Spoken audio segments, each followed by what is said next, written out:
दुनिया की तारीख मक्कार और ठगों से भरी पड़ी है, चाहे वो ठग बनारस के हों या लॉस एंजल्स के।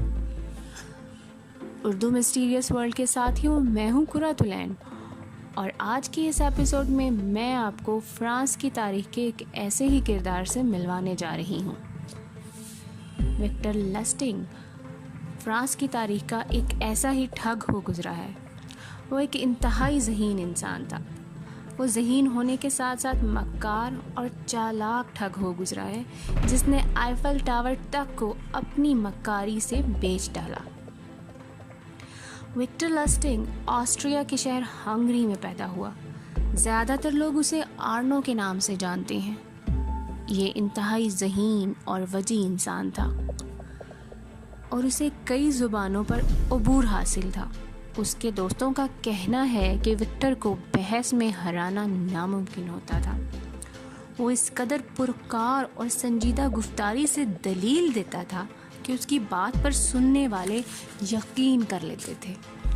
वो फ्रांस और न्यूयॉर्क के दरमियान तिजारत करता था और दरमियान में जितनी बंदरगाहें आती थीं, वहाँ के लोगों को अपने फ्रॉड का शिकार बनाता और अक्सर समझदार लोग उसके धोखे में आ जाते थे। एक दफ़ा विक्टर लस्टिंग ने एक आम सी प्रिंटिंग मशीन को विक्टर मनी प्रिंटिंग मशीन के धोखे से बेच दिया। तो हुआ कुछ यूं कि विक्टर ने अपनी फनकाराना सलाहियतों के बलबूते पर उस डब्बे को $30,000 में ये कहकर फ़रोख्त कर दिया कि ये मशीन 6 घंटे में $100 प्रिंट करने की सलाहियत रखती है। जिस ख़रीदार ने ये मशीन ख़रीदी, उसके मुताबिक उस मशीन ने पहले 12 घंटे $100 के 2 नोट प्रिंट किए। उसके बाद मशीन से सफ़ेद कागज़ निकलना शुरू हो गए।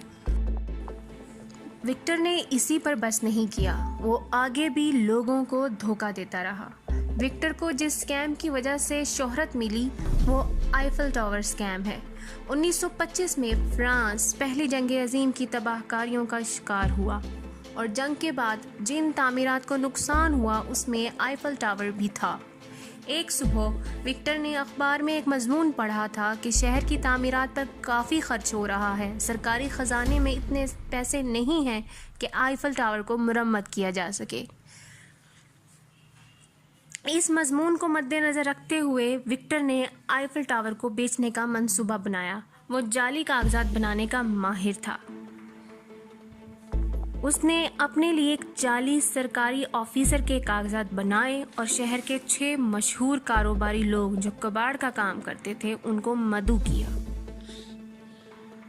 मीटिंग के दौरान विक्टर ने सबको बताया कि वो deputy director of post and telegraph है और इन तमाम कारोबारी अशखास को सरकार ने उनकी काबिलियत और ईमानदारी की बिना पर मुंतखब किया है।